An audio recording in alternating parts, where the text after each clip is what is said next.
Today we are going to talk about 10 remarkable stocks, or 10 stocks that we know and we would like to share with you. First one, we're going to do one by one, right?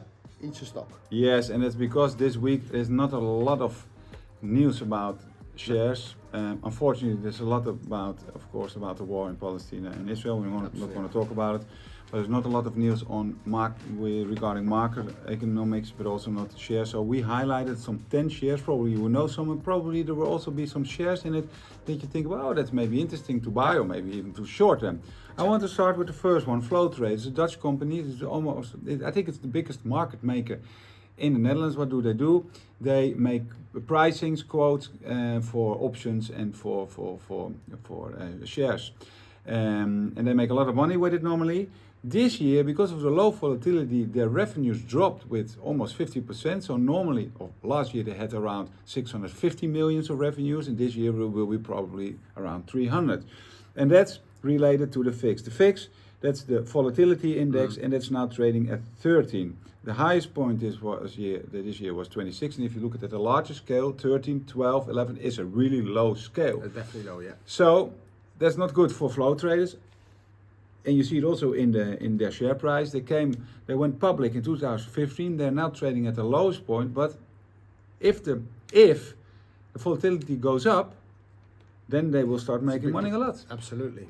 Flow traders it is. Have a look Flow at traders. it. They make a profit, and they're now trading with this expected revenues for this year and this price, trading at about 12 price earnings. Yeah, many times it's called like a stock that hedges against volatility. Yeah, because normally if the markets go down, volatility goes up, this price goes up, and it's a hedge. Can be a hedge in your portfolio.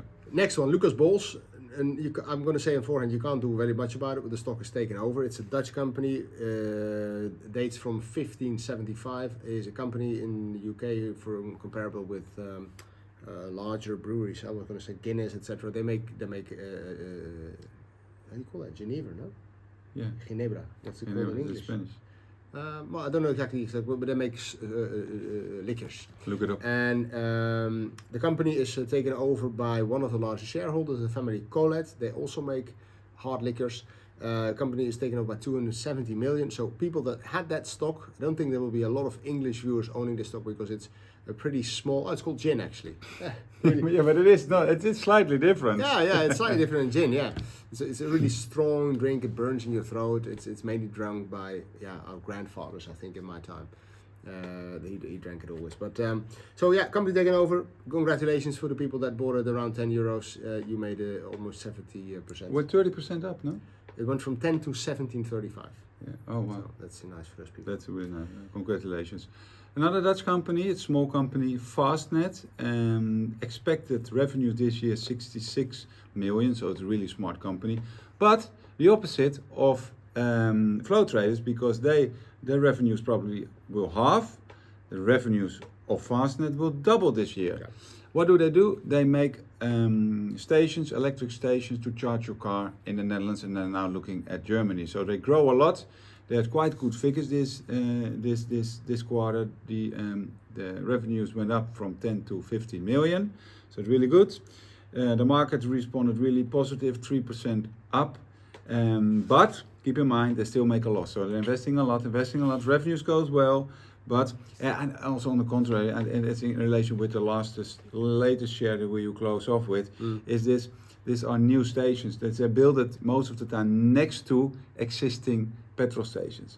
And I think the petrol stations are quite strong companies. How will they respond on it? Yeah. Will they do it? Yeah. Will they make them themselves? Yeah, too. Absolutely. Small company, just to highlight it. Absolutely. Next one, Louis Vuitton. Not a small company, really big company. Stock price went down this week 8%.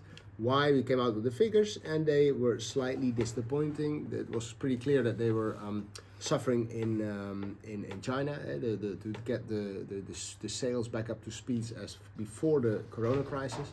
Chinese consumer are really not buying too much of those bags. I saw the header somewhere today is that the IMF that asks China to lower again the interest rates.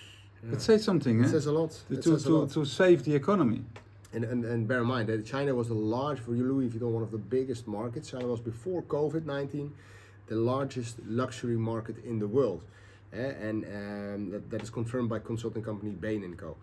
What happened is that so 17 to 19% of the global luxury spending came from China, and that is therefore decreasing, and that is of course affecting in this case Louis Vuitton. Also, their sales of wine and liquors was not as good. It dropped with 14%, and especially in the US, due to economic slowdown, people were not drinking as much of their Hennessy cognac.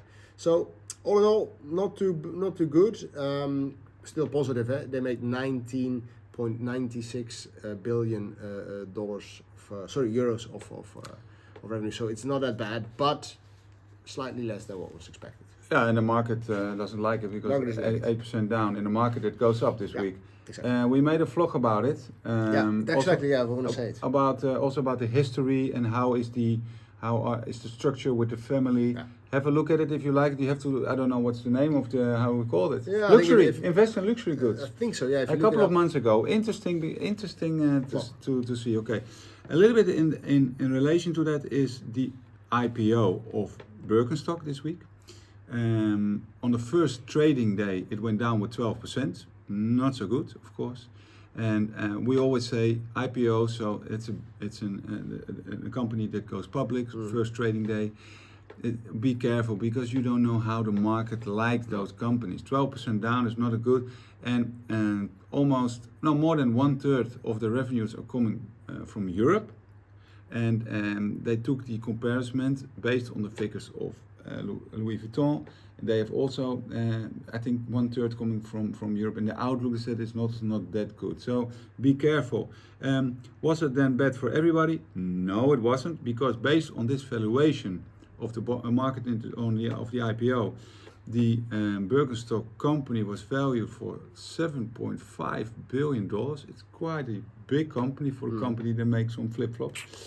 And the private equity company Catterton bought in 2021, so 2 years ago, the stake for 4.3. So again, now valued at 7.5, and they bought it for 4.3. They made a good profit. And they raised, so they didn't bring everything to the stock market. They raised out of the 7.5, they raised $1.5 billion. So interesting to follow it, Birkenstock, but also be careful with it. Yeah. The next one is a company that most of the investors will know, is Bank of America. Bank of America this year, despite the market being up 15%, it's down 20%. So you might wonder why that is. I think Casper gave us a clear insight. There's a long time. No, you did it with Taco, eh? On the balance sheets of the banks. I think it was in March of this year. And so what is the problem here with them is they have a disproportionate amount of larger fixed rate securities on their balance sheet, and of course longer dated fixed rate security on the balance sheet. That is what is costing them a lot of the share price this year, because if something happens and people start taking their money out, they have to sell those securities with a loss or write them off. So that is something that is already in the price for a big chunk, because bear in mind the per share price was $45 and it's now trading at 27, so almost half for a longer period. They're in the same league as JP Morgan, so it's not a small player. On a purely investment perspective, so not taking in consideration the balance sheet, it's quite undervalued. But that was also already in 2022 the case. You have a ratio that give an indication to evaluate whether or not it is over or undervalued, and at this moment it's pretty much undervalued. But like I said, it does not take in consideration future interest rate hikes. It doesn't take in consideration the balance sheet. It just looks at the company as what the earnings are at this moment. So something to look out for. They're gonna come with their figures soon. If they surprise or have good news, it's a big player. It's also for the whole banking sector. Absolutely. Be careful with it. Yeah. There were some warnings from central banks this week also about them. Ahold Delhaize, supermarkets, and this is, I want to highlight, this is not that important. On Thursday the stock went down with 3%, so we had to find if what was happening, because the market was quite neutral, a little bit up. And then you saw there was one analyst, Jeffries, and they say, okay, they have some headwind with their margin. So it was and they downgraded the outlook a little bit. And that's an example in the markets we have low volatility, Yeah. not a lot of news, not a lot of company news, not a lot of macro data. That if some company or some analyst say something, then it can be have a really big impact on share prices. Yeah, Because 3% down is of course a lot, and they still have an outlook on the share of 28.5 euros, and it's trading at 28. So it's not really, really exciting. But I wanted to highlight, well, be careful in markets, low volatility, and because of the low volatility, investors are less involved. But you should especially in those situations, be careful when something comes around. Markets can move. Yeah, and sometimes it's really hard. Next one is Ebusco. Ebusco, yes, it's a Dutch company as well, small Dutch company. They are from the area of Eindhoven, an area in the Netherlands where a lot of things happened in the past. ASML is from there initially. I think the founding is ASMI. We've talked about those companies in the past as well. What are they doing? They make electrical buses. And why am I talking about them? Because I was at an investment seminar last year, and the CEO was actually there explaining what the company was doing, and I liked his story. I think it's an honest company. They make a product, and they showed how they make it, where they make it, how they do it, and they're trying to sell that product. They sell about 250 to 300 buses a year. The expectation this year was they were going to exceed that, but you were saying before, that's one bus a day. Build a bus a day. It's a lot. Huh? It's not a motorbike. It's a big thing, of course, that they're delivering. They are expecting to finally have a positive EBITDA in 2024. The turnover is 156 million on an annual basis. Price, why am I mentioning it? Price went up 12% this week, but it has been down a lot. So have a look at it. Yeah, and I think that is also a big movement in the EV industry. Yeah. Because I was yesterday in Malaga, I was sitting in the port, and there was a big ship going to the Balaren. And I say, yeah, okay, but those still old-fashioned motors. And then the big ship was a big ship, went backwards, and there was on the side was, okay, this is electric and gas. So I was completely wrong about my diesel assumptions. And I thought, huh? I didn't have time to look it up, but I want to see what is the part of batteries in those big ships. But that are big movements if they're going to use especially the boats. I mean, boats are so contaminating. Yeah, definitely directly in the sea. I want to close off with Adyen. It was in the news 1.5 months ago. That was, I think it was the beginning of the end of August, right? Around the 20th of August. And Adyen is a PSP, so they provide payment services. And it went down in one day with 40%. And it was the biggest drop in 20 years of a Dutch company in the AEX. And why? Because their results were less positive than expected. Still make a profit, no debt in the company, but less.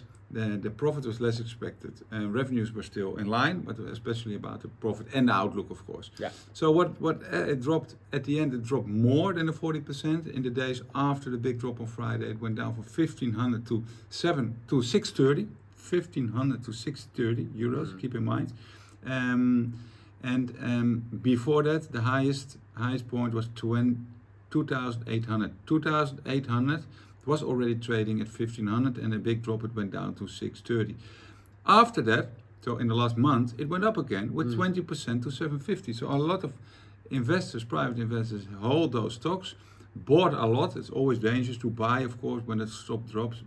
But at the end, I think a lot of people say if they bought it under the 700, they did a good job, so they can reconsider from, okay, this portion that I bought extra, maybe I'm going to sell it. Yeah, you're going to sell it. Yeah, because it's now also on the level where it dropped, almost where it dropped when it went down from the couple of days after the big drop, the 1,500. So Adyen, positive.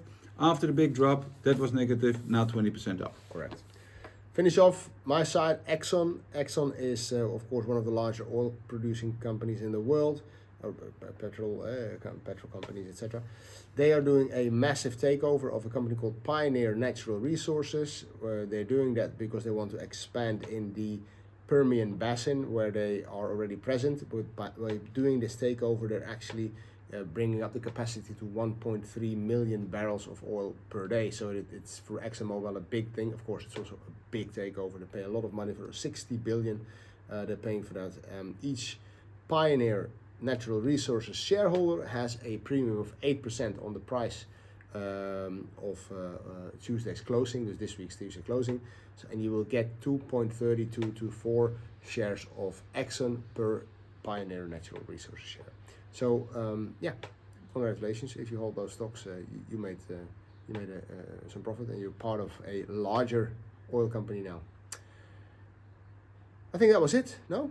We discussed a lot. We did 10 companies. We did it a little bit different this time, not one topic, because there is not massive news. But we did want to highlight, I think, some things that came across and that brought to us our attention. Thank you for watching. Give us your time.